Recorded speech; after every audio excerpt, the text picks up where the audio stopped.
새벽에 미국장 3대 지수 마이너스로 끝났습니다. 나스닥이 좀 더 세게 끝났고요.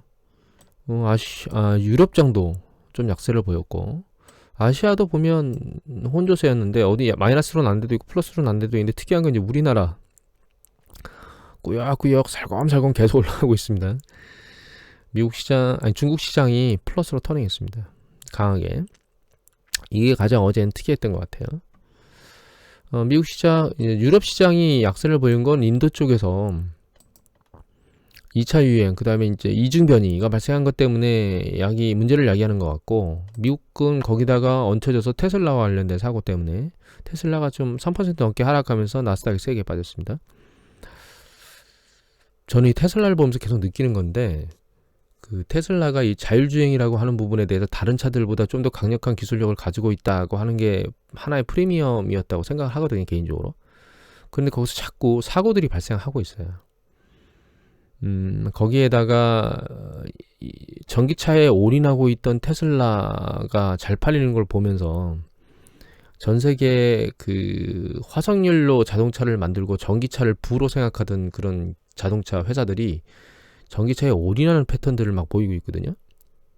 결과적으로 테슬라가 다른 사람이 신경을 좀 덜 쓰던 그런 프리미엄까지 가지고 있었는데, 지금은 여러 번 사고가 발생하는 걸 보면서 과연 테슬라가 자율주행에 대한 프리미엄을 가지고 있는 게 맞는가라는 생각을 하게 되고, 이제 두 번째 말씀드렸던 좀 부로 생각했던 다른 자동차들이 아주 공격적으로 달려들고 있는데, 그런 부분에 대한 테슬라의 프리미엄도 사라진 것 같아요. 거기다가 테슬라는 자동차 판매로만은 이익을 낼 수가 없어서 결과적으로는 그 탄소 배출권 판매로 이익을 내고 있는데, 아직까지는 향후에 이런 환경 하에서 테슬라가 계속 고배수의 그 꽃길을 걸을 수 있을까라는 생각을 계속 반복하게 됩니다, 사실. 테슬라가 붕괴가 일어나지 않는다 하더라도 탄력을 받는 상승이 가능할까? 이런 생각을 개인적으로 계속 하고 있습니다, 테슬라에 대해서는. 여하튼 인도 얘기가 이제 소설 심상치 않게 나오고 있는데, 인도의 확진자 수가 10만 명, 뭐 20만 명 이런 얘기들을 막 계속, 20만 명인가요? 뒤에 보면 되겠죠. 이중변이 문제가 있어서, 이중변인데 이게 좀 심각하게 얘기되는 게, 지금 계속 검토를 하고 있긴 하지만 젊은 사람이 주로 폭발적으로 감염이 늘어나고 있으며, 증세가 젊은 사람이 그냥 대충 지나가는 게 아니고 악화되는 과정, 그 다음에 고열이나 발열 뭐 이런 부분이 아니고 심장이나 신장, 폐 이런 쪽에 영향을 주는 증세를 보인다라고 하는 뉴스 보도들이 나왔어요. 그리고 소아에까지도 감염이 강력해지고 증상이 강력해져서 소아 관련된 병원을 설치한다 뭐 이런 얘기들도 나왔기 때문에 이 부분은 굉장히 심각한 것 같습니다, 이게. 그러니까 면역력이 충분한데도 불구하고 강력하게 작동한다는 뜻이죠. 어쩌면은 인도에 대해서 입국 금지에 대한 조처들을 각국에서 실행해야 되는 게 아닌가라는 생각을 하게 됩니다, 개인적으로. 여하튼. 근데 인도가 보면, 어제 확진자 수 볼까요? 27만 나왔습니다. 18일자로 확진자가. 그런데 이게 문제가 뭐냐면, 토탈 케이스가 지금 1,500만 명이거든요, 인도가. 전체 누계가 1,500만 명인데, 인도의 인구가 지금 13억입니다. 2019년 기준으로 13억 7천이에요. 그러니까 이게 1,500만이라는 건 한 1% 조금 넘었다는 뜻이에요, 지금. 전체 누계수가. 그러니까 아직도 99%가 감염될 상황에 노출돼 있고, 이만큼의 숫자를 백신을 빨리 맞춘다는 건 불가능하잖아요. 그러니까 인도는 계속 이런 상황을 겪을 수밖에 없는 국가입니다, 사실은. 그리고 미국이 밑으로 쭉 내려왔다가 약간 머리를 들고 있긴 한데, 약간 들다가 약간 서는 것 같은 느낌은 보이고 있고요.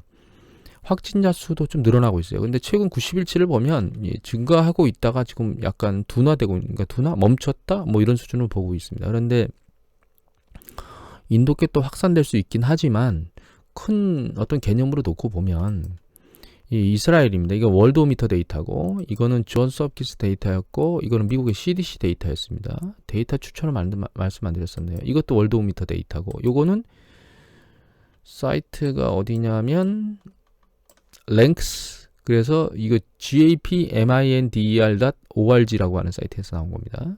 자, 다시 이스라엘로 돌아가서 지금 현재 이스라엘 하루 발병률이 100명대로 내려갔어요. 전 국민이 다 100% 백신을 맞았죠. 맞나요?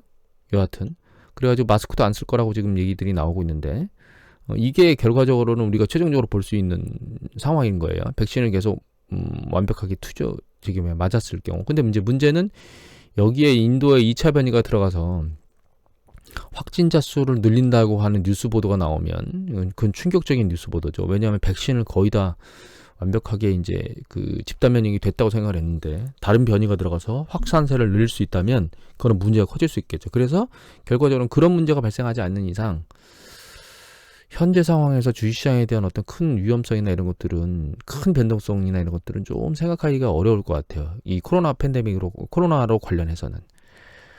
다만 그런 일이 발생한다 하더라도 또다시 뭐 집단 그러니까 그 봉쇄라든가 이런 것들로 우리가 지금 거의 1년 좀 넘게 커버하는 방향들을 다 지켜봐 왔기 때문에 변동성으로 끝날 거라고 저는 개인적으로 생각하고 있습니다. 일단 문제가 발생해도. 그 다음에 중국 얘기를 좀 하면 중국의 반도체, 슈퍼컴퓨팅에 대한 제재가 계속되고 있죠. 그 다음에 5G 통신과 관련된 걸로 시작해서 반도체, 그 다음에 슈퍼컴퓨팅으로 넘어왔어요. 거기다가 계속 마윈을 찍어내려고 하고 있습니다, 지금. 그러니까 이런 것들 때문에 이거 관련된 업종들이 주식시장에 계속 눌리고 있었겠죠. 눌리고 있었고 여기다가 중국은 미국과는 다르게 미국은 강력한 양적 완화 정책을 통해서 경기 부양을 얘기하고 있는데 중국은 가장 빨리 코로나 팬데믹을 벗어나면서 경기에 대한 부양보다는 조절해 가면서 가겠다는 그런 시도를 하고 있어서 주식시장에는 그렇게 긍정적인 패턴은 아니었는데 계속 아랫방향 이건 CSI 300 지수입니다. 아랫방향으로 내려꽂던 게 1차적으로 3월달 초반에 한번 바닥을 찍고 반등했다가 두 번째 쌍바닥을 찍어서 끝난 줄 알았는데 저는 그게 아니고 세 번째 바닥을 찍고 급등했습니다. 패턴으로 봐서는 바닥을 찍고 급등해서 올라갈 패턴으로 지금 전환된 게 아닌가 이런 생각을 개인적으로 하고 있어요. 약재들은 지금 다 맞았거든요. 그래서 미국이 추가적으로 뭔가 중국에 제재를 가할 수 있긴 한데 미국이 중국을 전방위적으로 제재를 할 수는 없습니다. 이건 제 의견이 아니고 미국의 저면 학자들이나 이런 걸 보면 미중 간의 무역이나 이런 것들 그다음에 글로벌 무역이나 이런 것들이 그냥 단절해도 되는 상황으로 걸려 있는 건 아니에요. 아주 첨예하게 연결되어 있기 때문에 군사적인 문제, 지난번에 말씀드렸던 뭐 중국이 계속 남중국해나 태평양 쪽으로 군사력을 자꾸 확장하려고 하는 이런 부분에 대해서 그러니까 그것과 관련된 것들에 대한 기업의 제재는 지속적으로 그다음에 강력하게 할 수 있지만 그거 이외의 것들은 그렇게 했다가는 미국 자체한테도 굉장히 경제에 충격을 줄 수 있기 때문에 그런 행위 계속할 수는 없습니다. 결과적으로 이제 뒤늦게 떨어져 있는 중국 시장도 일정 수준 따라 올라갈 수밖에 없는 구조를 가지고 있는데 거기 이제 초입 단계에 와 있는 게 아닌가 이런 생각을 좀 조심스럽게 하게 됩니다. 그리고 우리나라 시장이 안 좋은 보도들이 또 좀 나왔는데 그거는 배터리 쪽입니다.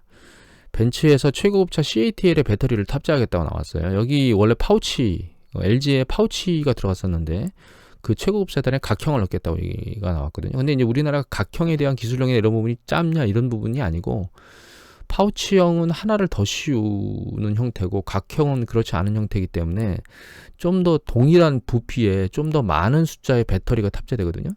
그러니까 결과적으로 동일한 부피에 좀 더 많은 충전이 가능하니까 그만큼 더 많이 달릴 수 있다는 뜻이죠.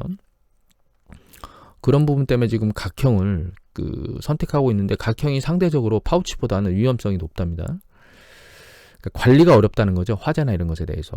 그런데 그런 부분들의 지금 문제나 이런 것들이 수면 위로 파우치보다 높다고 나온 게 지금은 없는 것 같아요. 그런 보도들이 나온 게 없는 거 보면 연구 보거나.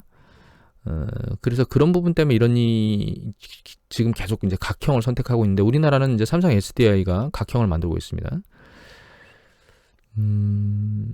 근데 이게 좀 지나봐야 될 것 같아요. 지금 아직은 전기차가 정말 대중화돼서 엄청나게 많이 팔리지는 않은 상태잖아요. 그런데 그런 자동차가 진짜 많이 팔리게 되면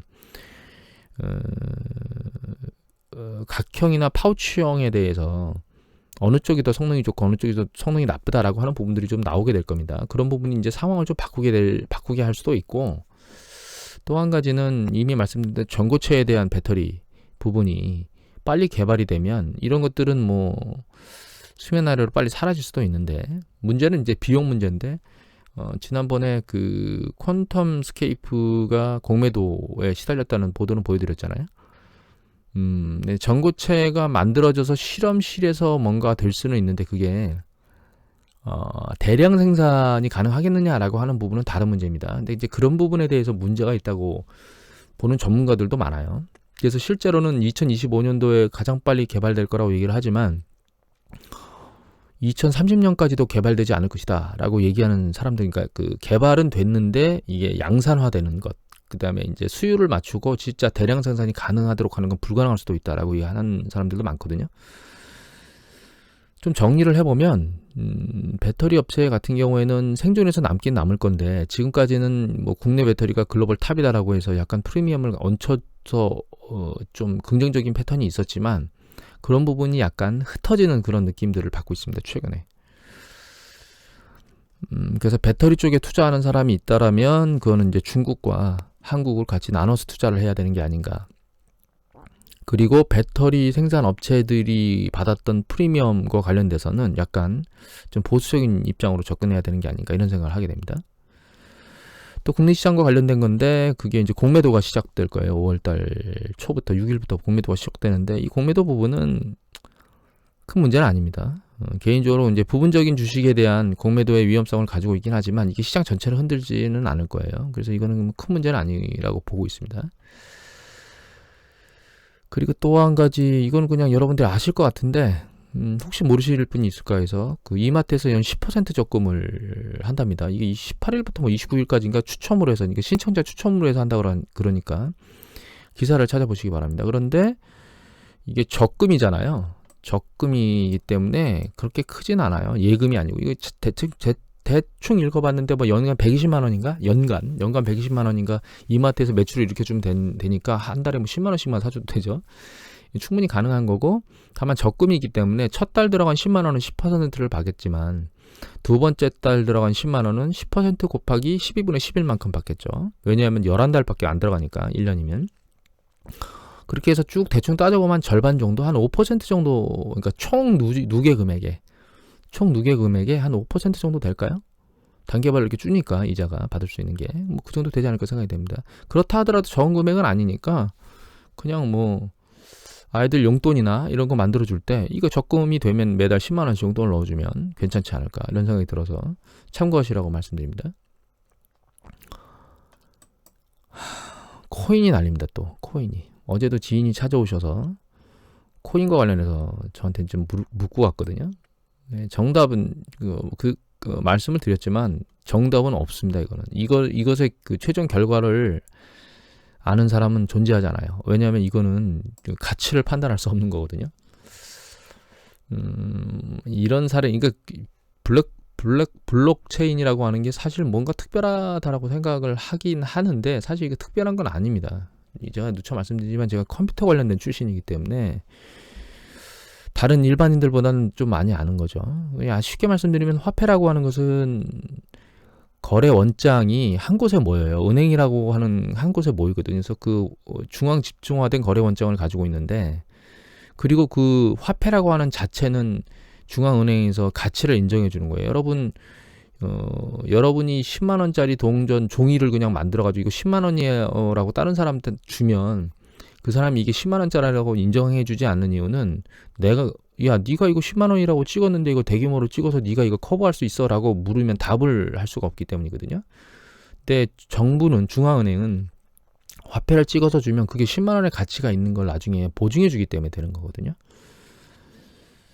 그리고 실제로 이 화폐가 거래될 때는 모든 거래가 은행의 원장이 다 쌓여 있게 됩니다. 왜냐면 은행에서 송금해서 받고 서로 이렇게 은행으로 주고받잖아요.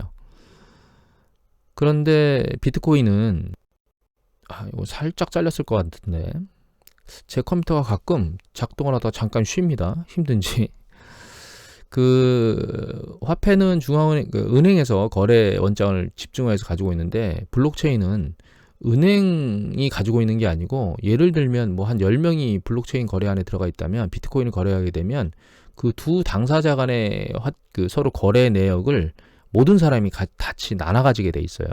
그러니까 한 사람이 원장을 바꾼다 하더라도, 거래 내역을 바꾼다 하더라도 다른 거래 내역을 크로스 체크하게 되면 그게 거짓이라는 게 들통나요. 그러니까 그거를 완전히 완벽하게 하려면 모든 원장을 다 바꿔야 되기 때문에 근데 참여 인원수가 엄청나게 많으면 그게 불가능하죠. 결과적으로 우리가 비트코인이라고 말하고 하는 거는 그냥 아주 단순하게 생각하면 거래한 사람의 거래 원장들을 모든 사람이 다 알고 있다. 화폐는 은행만 알고 있다. 이 차이거든요. 그런데 아주 화폐하고 중요하게 다른 차이점은 비트코인 자체는 그 가치를 보증해주는 데가 없어요. 뭐 어디서 보증을 해주죠? 없어요. 중앙은행 같은 게. 그게 가장 큰 차이점이거든요, 사실. 근데 잘 생각해 보시면 이게 여러분들 수석 아시죠? 수석. 물가에서 굴러다니는 돌. 그거 똑같다고 생각하시면 됩니다. 우리가 물가에서 굴러다니는 돌 자체는 특별한 것 하나를 고르는 노력을 가지고 있고 그 수석을 거래하는 매니아들만 알고 있잖아요. 그러니까 잘 생각해 보세요. 수석을 거래하는 매니아들이 10명이에요. 근데 10명이 둘러앉아가지고 서로 A하고 B가 수석을 주고받으면서 돈을 주고받았습니다. 근데 그 거래내역을 10명이 다 알아요. 그러면 그게 비트코인하고 블록체인하고 똑같은 겁니다. 비트코인하고. 왜 거래 내역을 다 알고 있는데 두 사람이 거래했던 내역을. 그리고 제가 왜 돌이라고 비교를 했냐면 원래는 비트코인이 자기들만의 거래로만 이루어져서 그 사람들 사이에서는 가치가 있었지만 사실 다른 사람한테는 그 가치를 인정받기가 어려웠거든요. 화석도 똑같은 거예요. 수석을 못 알아보는 사람들은 야 이거 돌인데 이거 왜 이걸 그에게 주니? 이렇게 생각을 하게 되는 거죠. 근데 여기서 이제 문제점이 발생합니다. 이 수석이라는 돌이 돈이라고 하는 걸로 자꾸 탈바꿈하려고 해요. 지금 비트코인이. 그러니까 비트코인이 자꾸 일반 상거래에서 거래를 하려고 하고 이렇게 되는 화폐화 되려고 하는 게 가장 큰 문제점입니다. 제가 보기에는. 이런 상황이 진행되면 될수록 비트코인의 존재의 위험성은 점점 커지거든요. 그래서 이 얘기는 이미 드렸는데 객관적으로 놓고 보면 전혀 가치가 없는 이 비트코인이 그들만의 거래, 그 비트코인이 가치가 있다라고 믿는 그들만의 거래 안에서만 존재하면 상대적으로 위험성이 낮은데 그게 자꾸 일반적으로 유통되고 있는 돈과 관련 돈의 기능을 이렇게 뺏어가려고 하는 그런 부분이 작동되면 중앙은행과 정부가 이 부분에 대해서 제재를 할 수밖에 없습니다. 최근에 이제 비트코인과 관련돼서 자꾸 여기 정부에 그러니까 우리나라에서도 비트코인에 대해서 막 6월까지 뭔가 검은 거래에 대해서 상황을 지켜보겠다는 얘기를 하고 뉴즈원 기사인데 여기 보면 뭐 재무부가 수사를 하겠다는 얘기를 했다거나 혹은 뭐 코인베이스의 주식 이거 상장되는데 이걸 대량 이 관련된 임원들이 대량 처분했다거나 이런 내용들에 대해서 막 흔들리는 이런 이유들은 비트코인이 이게 어느 순간에 갑자기 하루아침에 밑으로 큰 폭으로 하락할 수 있는 가능성을 항상 가지고 있다 이렇게 생각을 하셔야 될 것 같아요. 다만 이미 말씀드렸지만 비트코인이라고 하는 게 소수의 그들만의 리그에서 벗어나서 공식적으로 뭐 일론 머스크처럼 대외적으로 많이 알려진 사람들이 대규모로 매수를 한다거나 그 다음에 이거를 거래할 수 있는 ETF가 막 상장됐다거나 인버스 ETF도 상장이 됐지만 기관들이나 헤지펀드들이 자꾸 이걸 투자하려고 한다거나 이런 행위들로 일정 수준 커졌기 때문에 하루아침에 싹 사라질 수는 없습니다. 그래서 일정 수준은 계속 혹은 나중에 그들만의 리그로도 계속 살아남을 수는 있긴 한데 이게 화폐처럼 만들어지면서 공식화된 그 가치를 유지할 수 있는 수단으로 계속 유지되기에는 저는 개인적으로 어려울 거라고 생각하고 있습니다. 이거는 단기간의 측면을 말씀드린 게 아니고 아주 긴 측면을 말씀드린 겁니다. 어느 시점에 칼을 빼드는데 인도처럼 예를 들면 야 너 이거 가져도 안 돼, 채굴도 안 돼, 거래도 안 돼 이렇게 불법화 시킬 수도 있고 지금 중국은 채굴을 하지 않도록 일정 지역에서 채굴 못하도록 막았죠. 그 다음에 인도는 아예 보유, 거래, 채굴 전부 다 안 되도록 막았고 불법으로. 헝가리인가 어디도 그걸 막은 것 같은데요. 근데 자본주의가 잘 활성화되고 있고 민주주의가 잘 돌고 있는 우리나라나 미국 같은 경우에는 강제적으로 뭐 거래도 안 돼, 보유도 안 돼 이렇게 할 수는 없을 거예요. 다만 좀 전에 나왔던 불법적인 거래는 안 돼. 그 다음에 세금도 강력하게 징수할 수 있겠죠. 그런 부분들이 거래세나 이런 것들 혹은 거래세나 이런 것들을 강력하게 징수를 하게 되면 비트코인에 대한 그 뜨거운 열정은 식을 수밖에 없고 그게 이제 비트코인을 털고 나가는 문제로 작용할 수 있다, 작동할 수 있다라고 해서 제가 말씀드린 이런 행보들이 점진적으로 진행된지를 잘 보시는 게 비트코인을 투자하시는 분들에게는 좀 필요한 게 아닌가. 올고지 지금 계속해가지고 여기 보면 뭐 수익만 쫓는 투기판에 도박판 얘기도 나오지만 사기 얘기도 나오거든요. 이 사기도 급증하고 이게 통상적으로 일어나는 버블의 끝자락에서 만들어지는 기사들입니다. 그래서 비트코인의 끝자락이라고 확정 지을 수는 없는데 좀 상승 탄력을 잃어버릴 수 있는 어떤 그런 이슈들은 나오고 있는 게 아닌가 이런 생각이 들어서 마지막을 비트코인 말씀으로 끝내도록 하겠습니다. 한 가지만 더 말씀드릴까요? 이 기사 헤럴드 경제인데 배달의 민족이 27km 물폭탄 주문에 손 떨려서 운전도 못했대요. 제발 이런 조그만 오토바이 타고 운전하는 그런 분들한테 무거운 이런 배달을 좀 안 하셨으면 해요. 여기 들으시는 분은 안 하실 거라고 생각을 하는데 내가 하기 싫은 건 남도 하기 싫거든요. 자, 오늘 이것을 마치도록 하겠습니다. 감사합니다.